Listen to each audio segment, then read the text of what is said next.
This is a 1957 Chevy truck. It's 3100 short bed.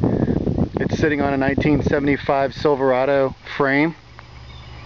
It's been done right. As you can tell, that sits up a little higher in the front than it does in the back. If it was mine, I really actually like the way the truck drives down the road great. So I would just cut the springs in the front, or put some lowering springs in the front and drop it down about 2 inches, and it would sit just at stock. It would sit perfect. The body on this truck is extremely rust free. It's not 100% rust free, but it's far from a rust bucket. It's got a couple little rust spots on it, rust pops here and there. And then unfortunately about 2 months ago my buddy hit a deer with this truck.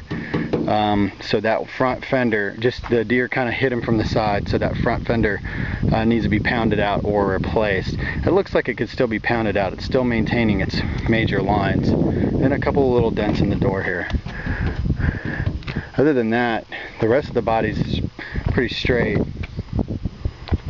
want to walk around and show you the body. Bed's in great shape. Cab's in great shape. Underneath of the truck is in fantastic condition. Of course, this whole side of the truck is in great shape, with the exception of that one little paint bubble right there.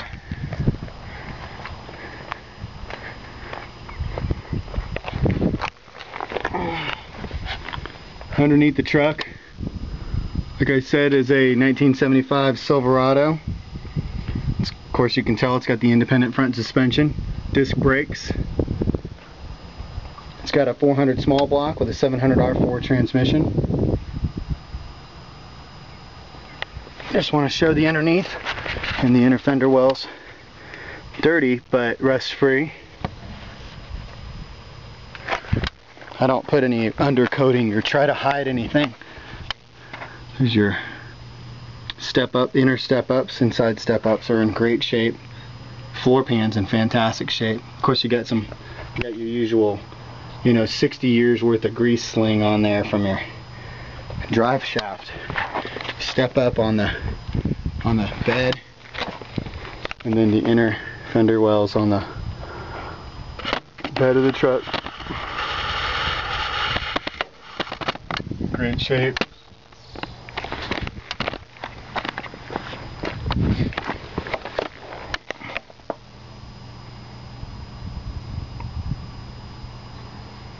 Just got a piece of plywood in the bottom right now. You can see the frame is in fantastic shape. You don't see any rust back here. Extremely minimal rust. Inner fender wells in great shape on the bed. And these are the spots right there where it normally rusts out. Back of the cab corners in good shape. They usually rust out in here and in the back, in the front of the fender wells. Bottoms of the doors look really good. Not perfect, but not all rusted out. There's one inner spot of rust right there, but the outer look really good. Step up looks really good there. Floor pan's in great shape. Like I said, you got that little bit of grease sling. It's kind of normal, but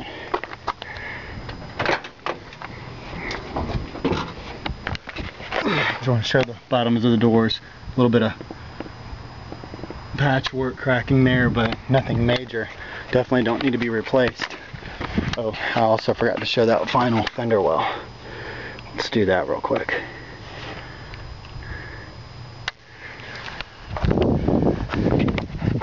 Interior of the truck looks really nice. I had to fight temptation to paint the exterior of this truck a hot rod black, because the black with the red interior would look really good. The interior looks really sharp. The dashboard's nicely painted.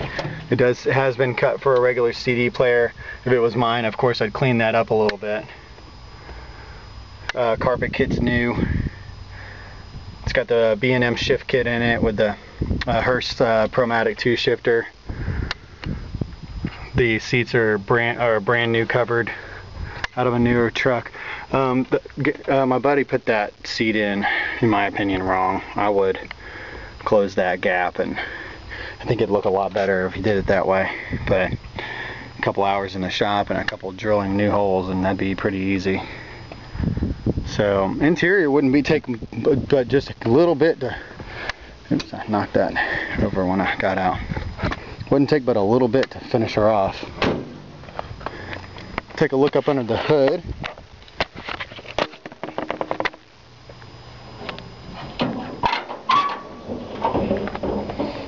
Under the hood looks really nice.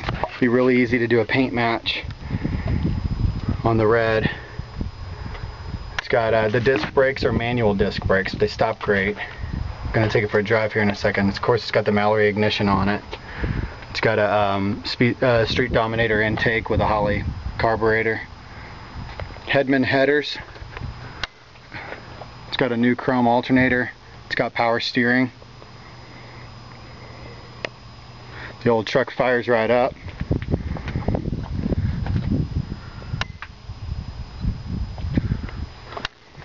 It's got a Flowmaster dual exhaust with the long tube headers. Sound really good.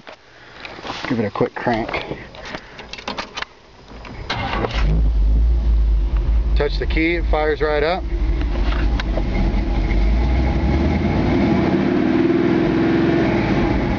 Got a nice sounding, aggressive sounding exhaust.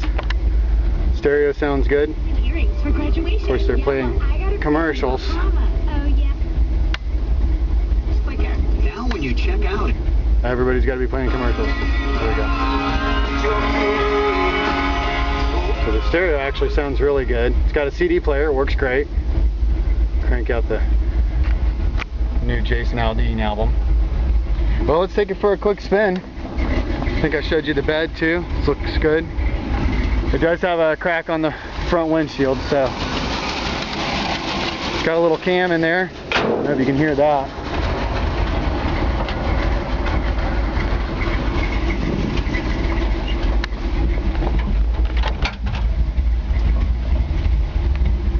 Need to fix the button on that passenger side door. It's permanently locked for some reason on the outside, but I don't think it would take much to troubleshoot that.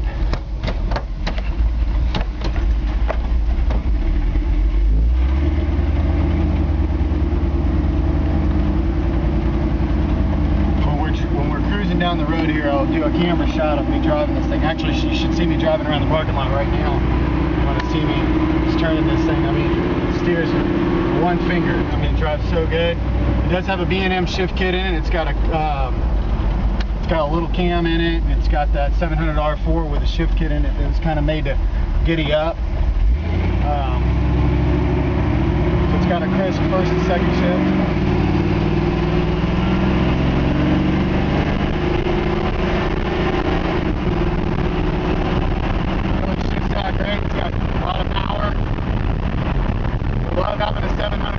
You've got a fourth overdrive with a lock-up torque converter.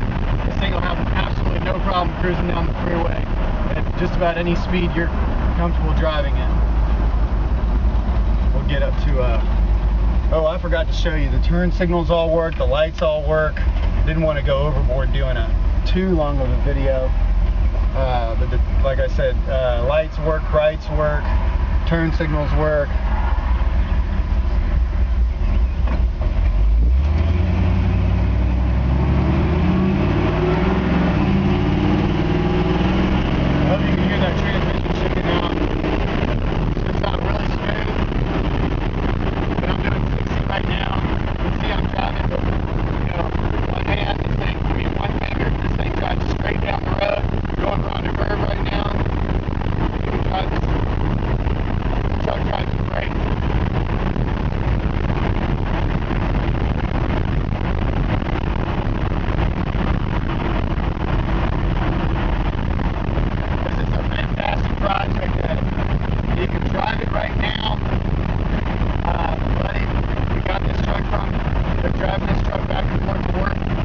Once or twice a week for the past couple of years. Driving back and forth to Alabama on the freeway. A couple hour drive here, a couple hour drive there. So this is a good, mechanically reliable vehicle. It's got a lot of really good upgrades. It's titled as a 1957 Chevy truck, so it still maintains its original still maintains, of course, its original, the fact that it's a 57 Chevy truck and not a 1975. In fact, it's the VIN code starts with a V, which means it was an original VIN. It's still got the original VIN tag on the body, title with and registered with the original VIN tag. So this is this great truck. I think it's ready to rock and roll as is. It'd be really easy to do some minor body work to it, fix a couple of rust spots, paint it, throw a new windshield in. I wouldn't do a whole lot to this truck. The wheels on it look great. The tires on it have a lot of tread. I think it's a really sweet truck.